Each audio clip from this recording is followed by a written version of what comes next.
Aleksey Novikov-Priboy, Submariners. Translated by Orest Holy.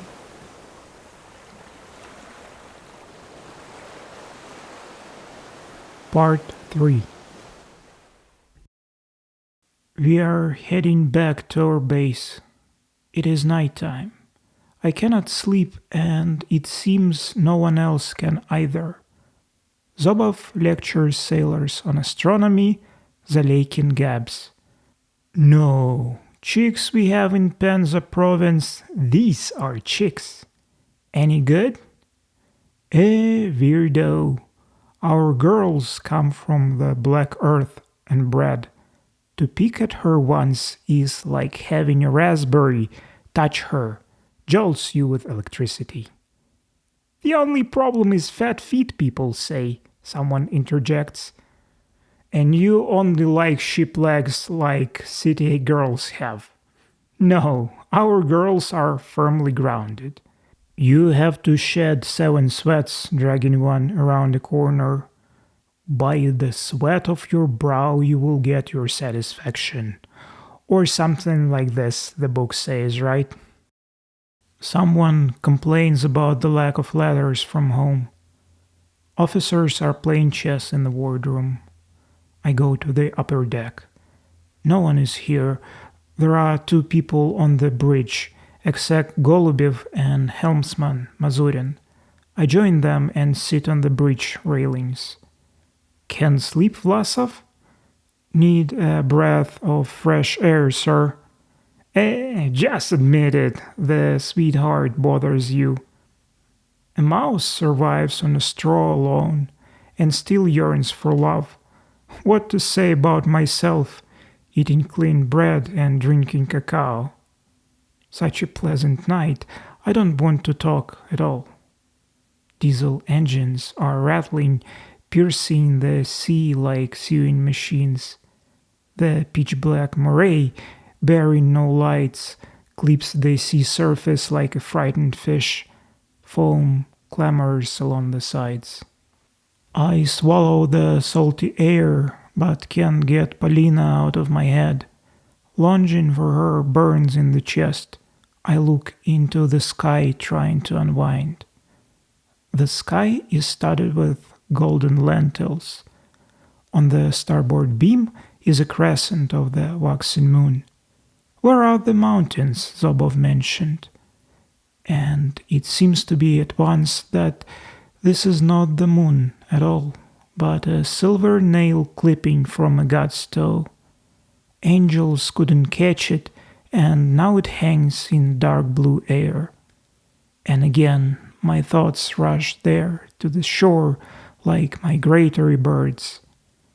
I sat like that until dawn, until we reached the base.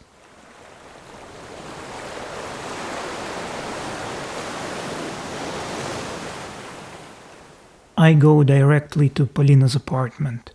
She's home, fitting some kind of a dress to the mannequin in the middle of a narrow and long room with one window. "How are you doing, Polina?" "Ah, you're back." She extends a cold hand reluctantly and returns to work. "What's wrong, darling? Are you unwell?" "Yes." "What happened?" "My heart broke." "What kind of an element is that?" Polina looks at me both inquisitively and incredulously, then asks in annoyed tone, "Better tell me how your precious wife is doing." I am at a loss. "What wife? Of a kind people have." "Who's barking this?" A birdie chirped. Polina's voice is dry like wormwood in autumn. I understand only one thing. Everything is over between us. Happiness falls into a black hole. Who dug it up? I can't find any answers in my confused head. The alarm clock ticks boringly on the chest of drawers. There is a sewing machine and iron, pieces of cut cloth on the table and a scattering of patches on the floor. Suddenly, where did he come from? In front of me, by the opposite wall, stands a terribly familiar sailor, large and disheveled, all stretched out, trying to pass an admiral's review. Yellowish eyes poke out of his beardless face of an actor. He grits his teeth. Clenched in his hand is a forage cap. I struggle to decipher the inscription in gold. I feel dizzy. I look at Polina. I can read fear and anxiety on her face. Again, I look at the opposite wall, and only now I notice the large dressing table with my reflection in the mirror. Goodbye, Polina, forever. And only when I am at the doors, the trembling voice punches into my heart. Wait, Senya, come back. I obey. A dark blonde head falls on my chest. Despair, sorrow, confessions, complaints of desolate loneliness break out along with sobs. It always hurts me to see women's tears. They have this childish, helpless character. I vow, I console, I kiss the sweet face, salty as the sea. She goes quiet, and I feel her soul shine like a clear sky. Her eyes twinkle like two blue lighthouse lights in front of me. They are sending me a call of the land and the joy of the sun.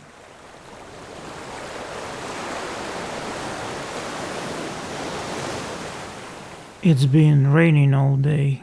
This is why the sailors stay at the base. The Amur hums with human voices and music. I have had my fill of news about the war, and I'm handing the newspaper over to Zobov. Take a look, maybe? What for? They write about the war very well. I'll pass, thanks. I will read about this human stupidity later, when smart and conscientious people write serious books. Zobov sits on a bunk and carefully mends his old trousers. I'm more and more intrigued with this awkward-looking man. I know almost the entire crew. I know where everyone came from, who is married, who is single. I know everything, but who is Zobov? He has broad palms, thick fingers covered with overgrown scars, with knocked down, crooked nails. In a word, he has hands tested in physical work. This leads to some guesswork and nothing more. His past is unknown. In the present, he is a dissatisfied person who subjects everything to a vicious criticism. Now he recommends the world to me from a very bad side. There is very little good and a lot of evil everywhere. For him, the beauty of nature delighting me is only a decoration. He only sees robbery and murder behind it. And people who have risen in their knowledge to the greatest heights are engaged in the same robbery as animals. They tear and gnaw each other.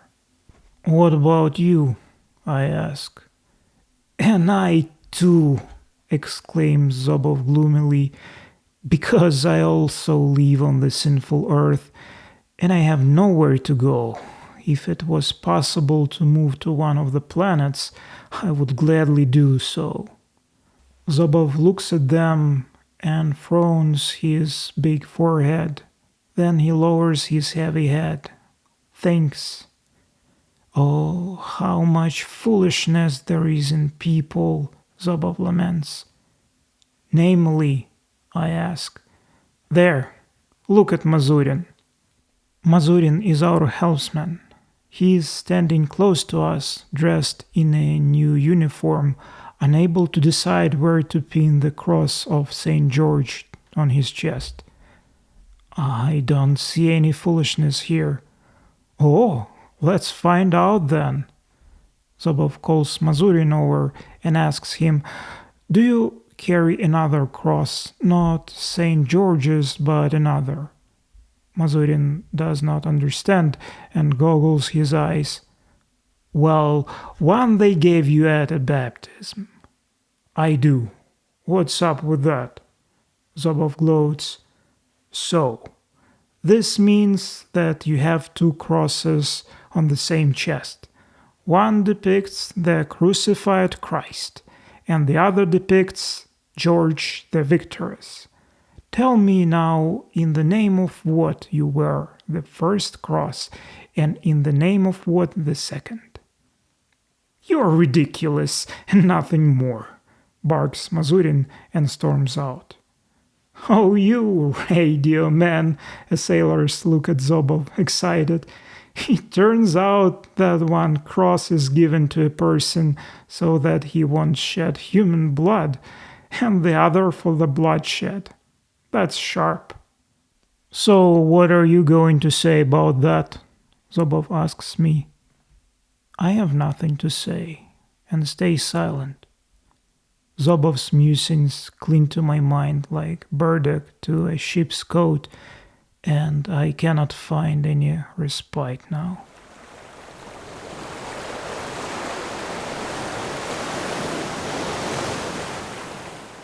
In my soul, whirlwinds of feelings rage like the waters in the Bay of Biscay. I'm starting to storm Polina furiously, violently, but she is stubbornly resisting. What happens then? When she asks this question, her face tragically sharpens. What then? Life will find a way. What if it happens?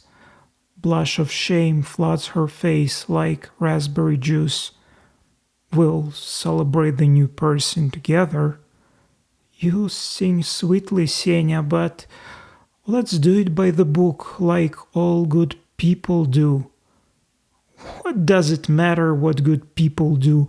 You can put crowns on bastards too. She attempts to object, but I interrupt her. If you want, Polina, I'll bring diving helmets. I'll polish them with sand. They will shine better than crowns. Let's shove them onto our heads and go around the stone pier on a boat. We can circle not 3 but 30 times. Sea breeze will sing us, Simeon and Polina, leave your parents and moor to each other with strong cables of love, and rejoice, rejoice in such a way that God himself cringes. And my friend, the radio man Zobov, will instruct us about marriage. You should talk to him. He's a remarkable person. He will tell you about various human comedies.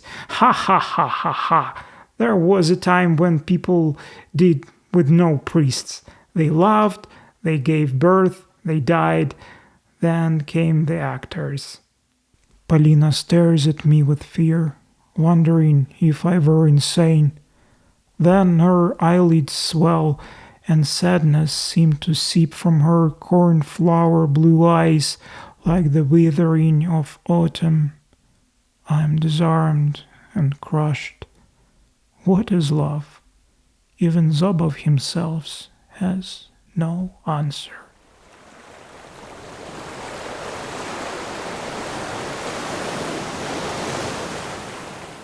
The solemn day has come. Exactly 2 years ago, our moray left the womb of the construction shipyards and for the first time slid into the water. This is why this day is considered her birthday, and we celebrate it. The day before, we painted, washed the deck, tidied up, polished the brass of the dials and the steel parts of the machines. The curly-haired bosun shouted, "Don't mess it up, bros! Make everything shine like in St. Isaac's Cathedral, so one can see his hairdo with no mirror." And today, from 7 in the morning, the whole boat has been decorated with flags. In the blue void, The wind swings colorful canvases, and the sun brightens the colors. Galley Seal has long been busy with his electric stove.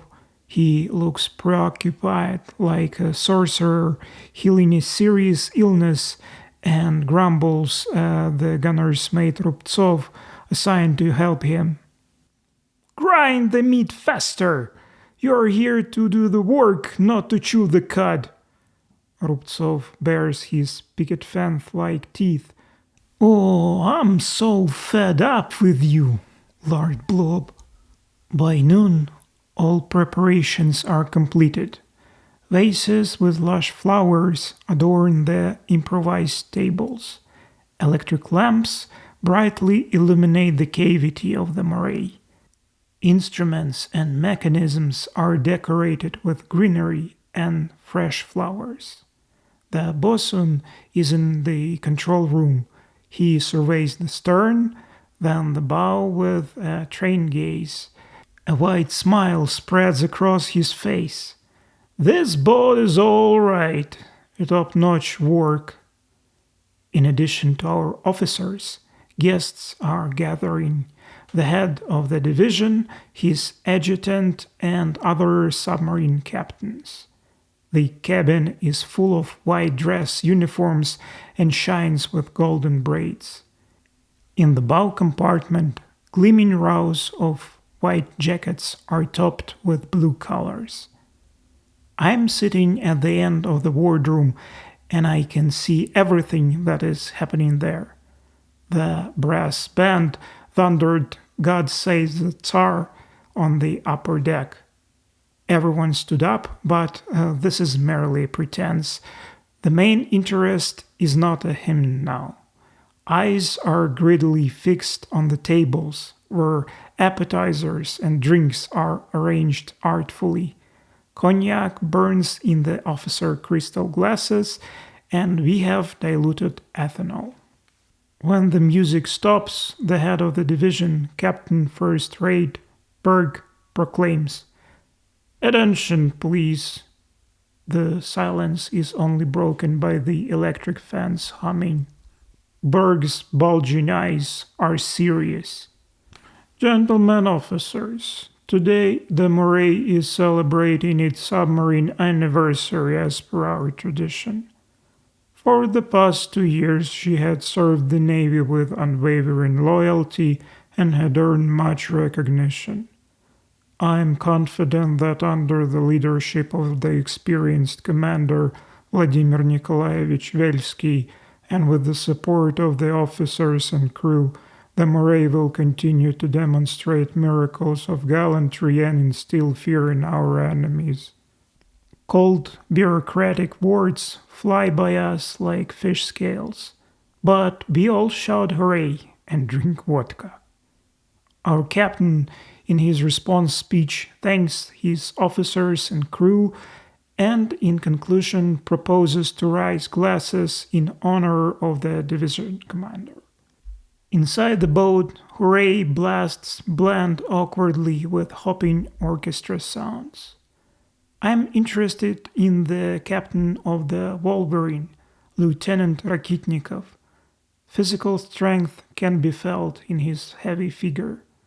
The face is angular with sharp features.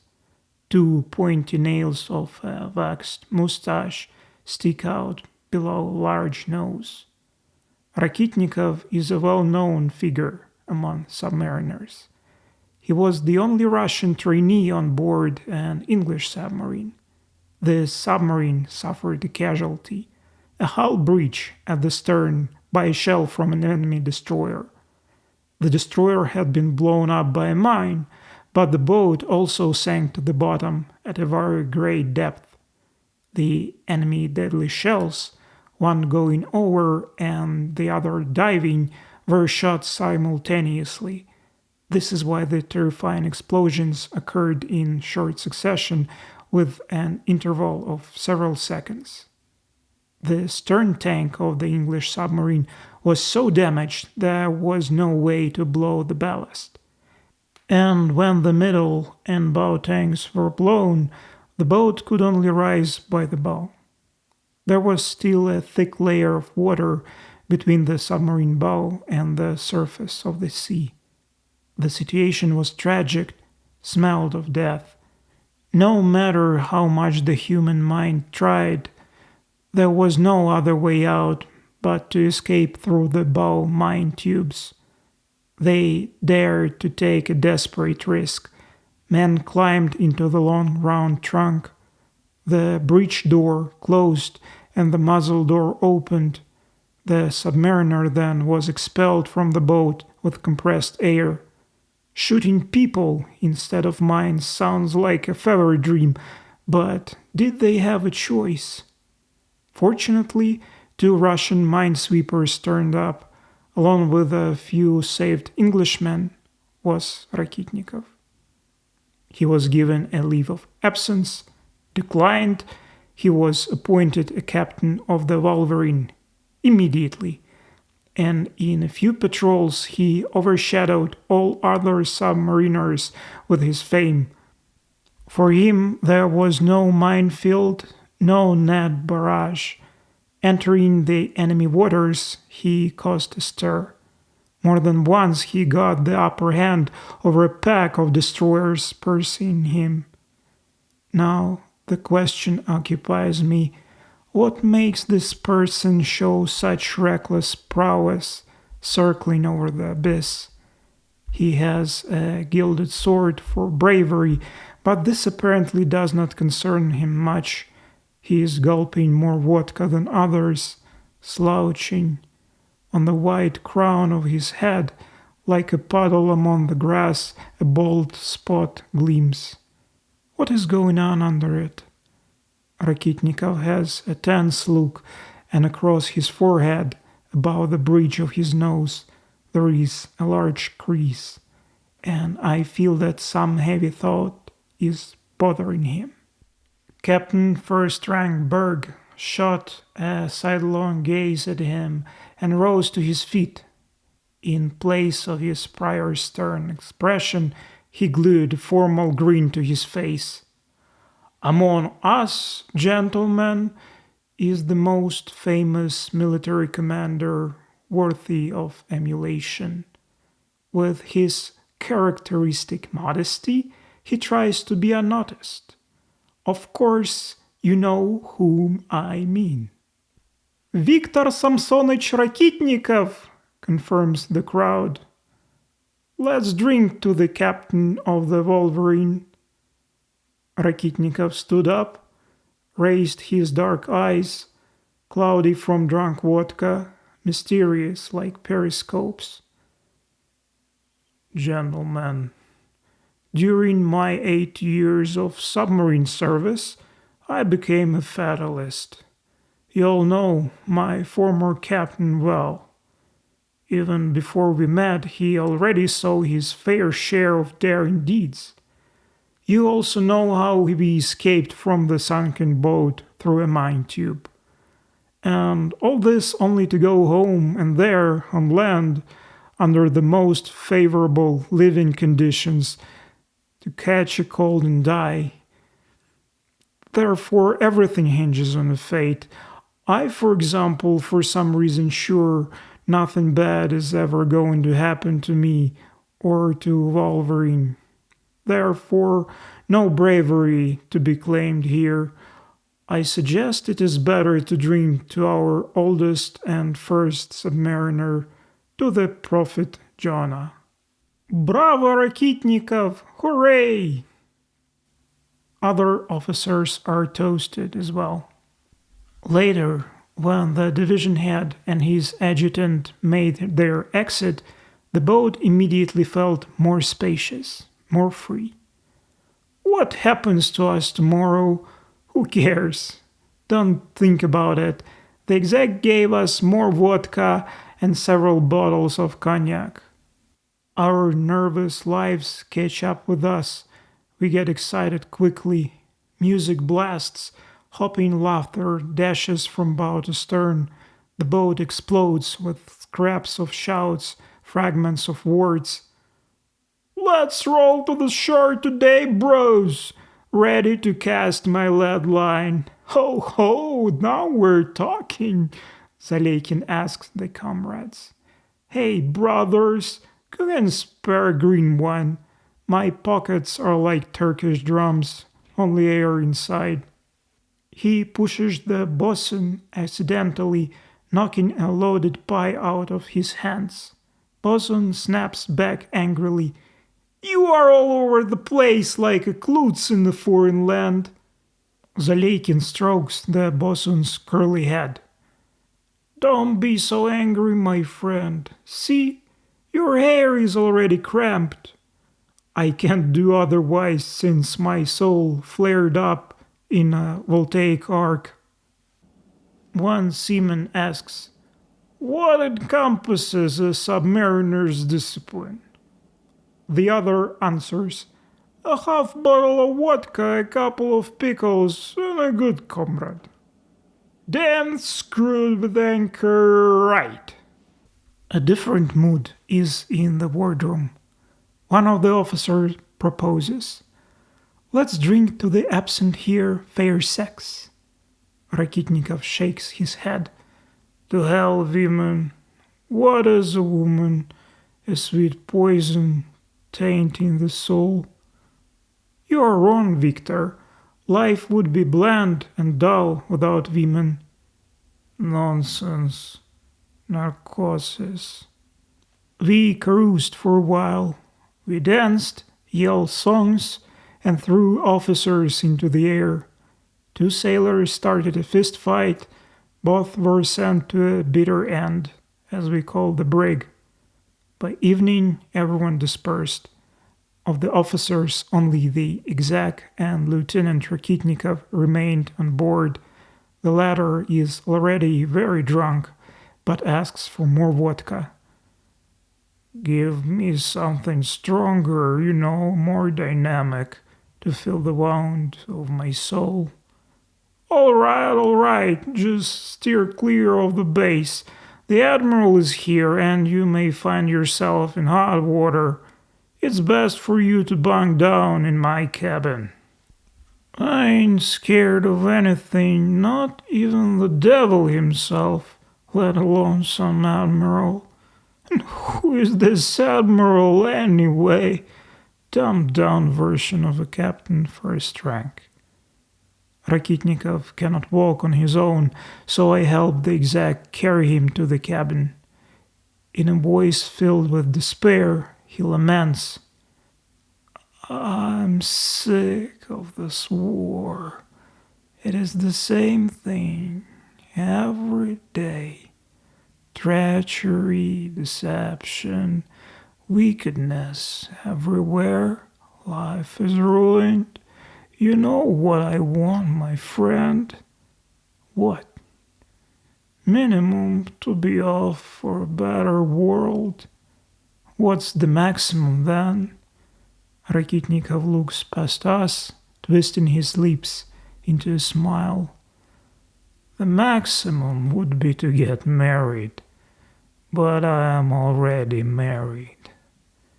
I and this drunken straight-shooting lieutenant, we are different people from different social layers. He was brought up in a military school, and I was thrown into a maelstrom of port slums like an unwanted pup, but I am genuinely sorry for him now. War struck us all hard.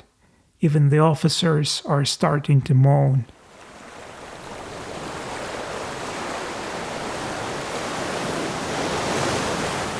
I made an important discovery. One evening, I'm walking along the seashore with Polina. From the west, multicolored clouds drift over the horizon like brush strokes. It looks like some artist was testing his paints on the blue-pink canvas. The scampish wind had raced into the sunset a while ago, trying to catch up with the sun. The sea sighs still, and its wavy dunes sing songs for someone unknown. Ships bawl with their iron lungs. Their frenzied yell tears through the evening air like a tailor cutting through a bolt of cloth. We met my former mate from the Trigla, a motor petty officer Mukhaboyev. Ah, Semyon Nikolaevich, my pleasure. Long time no see. It's been a while indeed. He shakes my hand in a friendly manner and bows gallantly to Polina. Greetings, fair lady. Polina pales a bit while her little ears blush crimson. I sense the tension and begin to suspect that she already knew him before this meeting. Perhaps it was him who misled her into believing I'm married. You are a lucky guy, Vlasov. In what sense? To stroll with such a queen, one's heart can burst like an overpressured tank. I'd risk anything for but a kiss, could even try breaking the sea devil's horns. Polina laughs. When we were finally let alone, I ask her, "So what do you think of Mukhaboyev?" Nothing. Blue eyes hide behind eyelashes. I continue to pressure her. Yeah, he's not the sharpest tool in the shed, and his physique is rather subpar. The trunk may be worthy of an admiral, but the mug only suits a brothel bouncer. Catfish mouth, enough nose for 7 people, could be an olden ship bowsprit. Polina interrupts, annoyed. I don't want to hear this. Every person has a flaw. I clenched my teeth for the first time in her presence. We bumped into Mukhaboyev on several occasions over the next few days, seemingly by chance. He spouts nonsense to Polina, showering her with compliments like a horse trader trying to hog his steed. He tries to buddy up with me, but I sense he flutters me to my face while plotting behind my back. He's after Polina, and she's starting to sway. I said to her once, "Polina, don't mess with the dynamite. If I blow up, you'll hurt too." She clings to me like a sea clings to a shore. "Senya, my dear submariner, don't you see I'm so into you I can sleep during the day and I can eat at night?" She splashes me with laughter like a wave would splash with bright spray and quells my suspicions with kisses.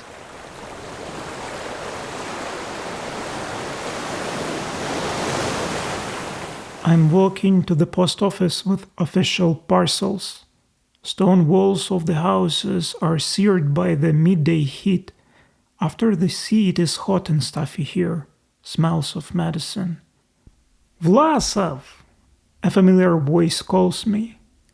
I look back and see Zobov. He asks, "Have you heard anything about the patrol?" "Nope." In turn, I ask him, "What about you, living being? Where have you been?" "Visited infantry barracks. Gotta catch up with the body. He will be off to the front soon." "Well, how is the mood among the soldiers?" "Oh, they're chomping at the bit, like lions. Authorities had to lock them up, or they'd already jump into the fray." Zobov is up to his old tricks again. He's a sketchy guy, if you know what I mean. He hardly touches vodka and never spends time with the ladies, yet he is always running off somewhere. Where? Nobody knows. He's up to some shady business. He joins me. We set off and come across khaki-clad cripples, the lame, the armless, the consumptive, the blind, hobbling on crutches, crawling on all fours with torn flesh and broken bones. These are the scraps falling off the war's iron jaws. Their numbers grow every passing month. The government hospitals are now overwhelmed, and many private residences are covered into makeshift infirmaries.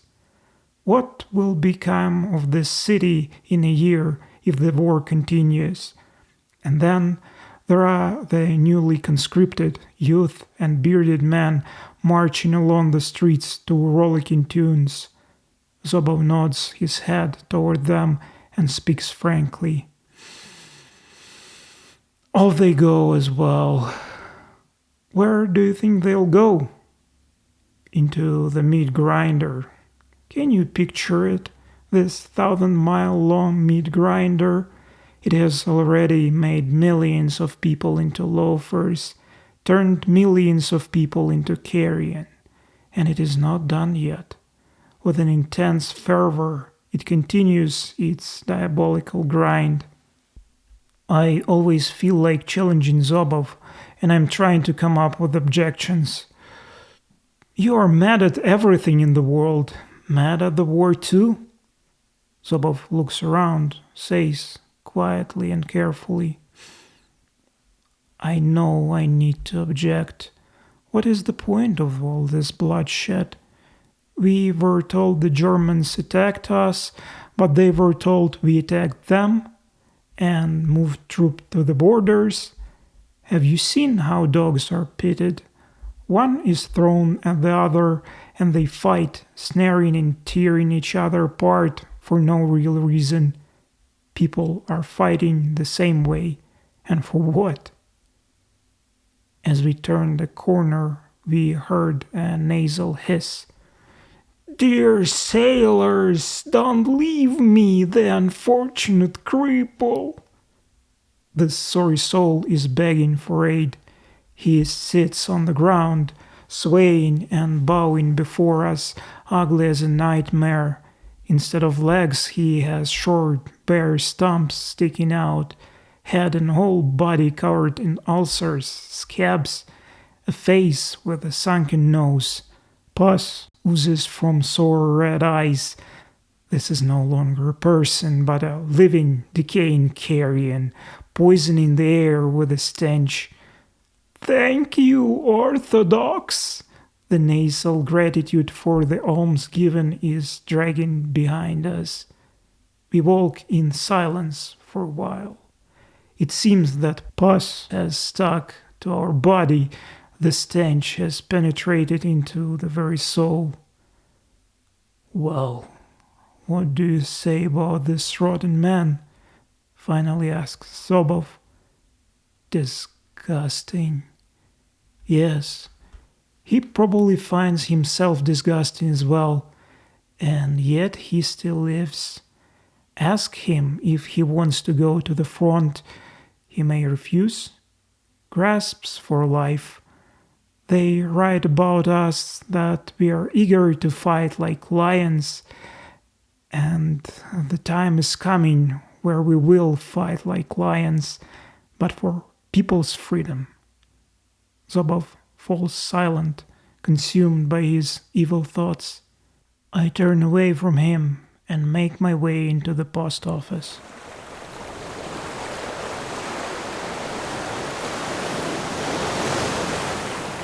Our moray is ready for a patrol.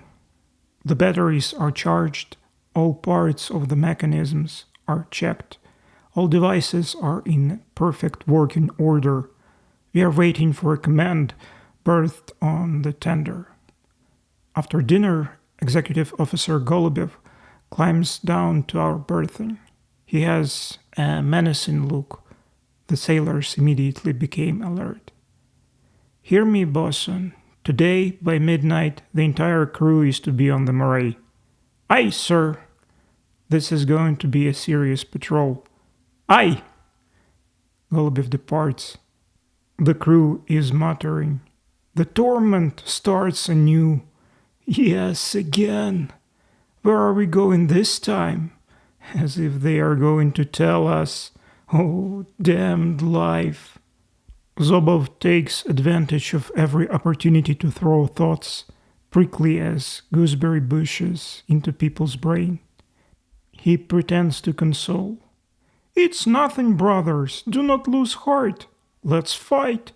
Together with Japanese, we will be bulwark of the Orthodox faith. The crew erupts, and curses fly out like dirt kicked up by hooves.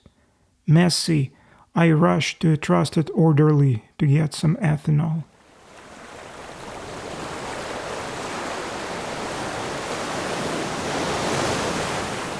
Polina is alone in the room. I put the drinks on the table, lay out the snacks. What kind of celebration are you having? Polina laughs.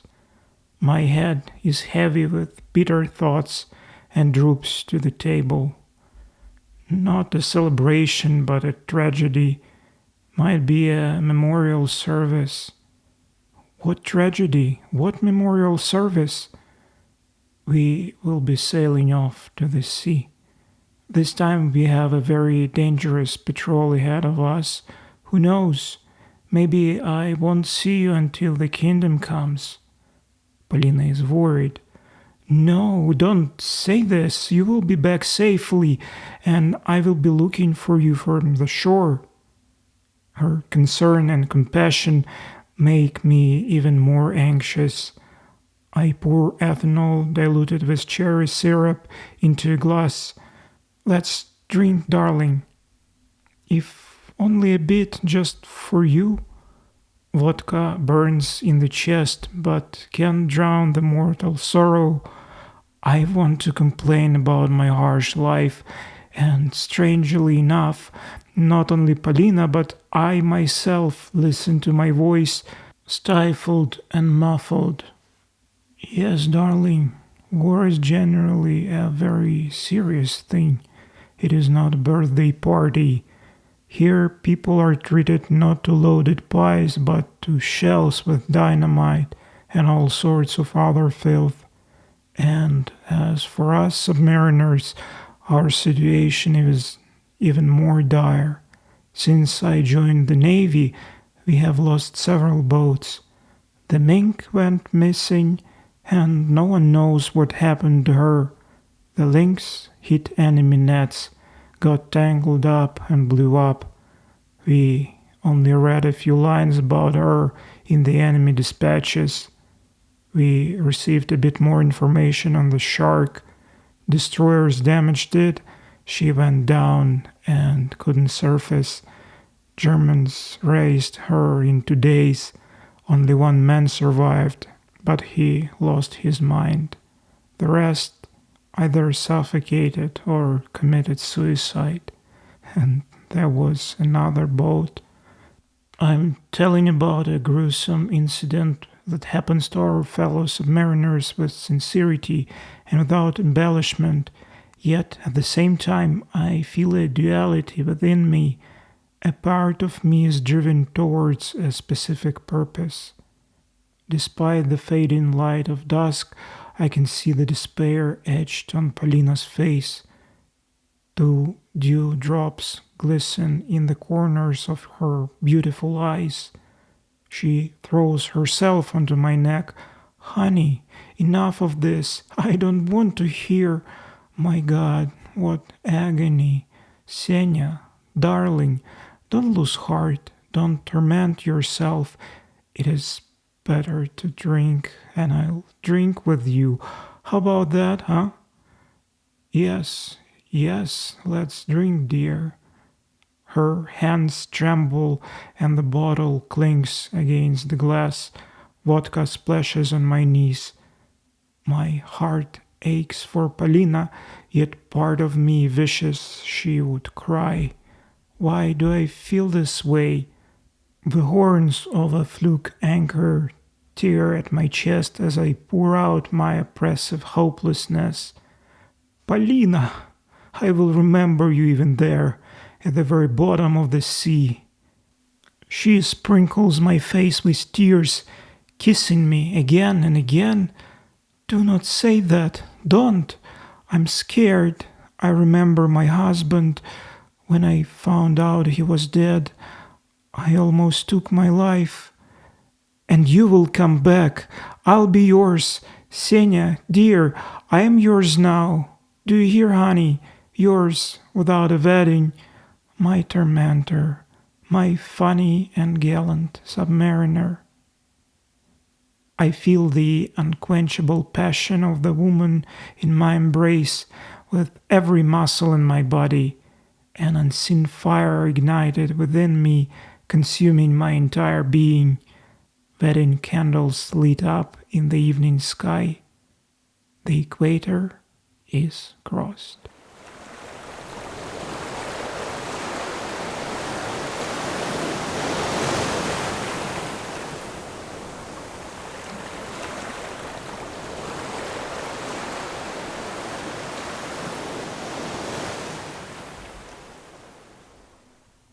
End of part 3.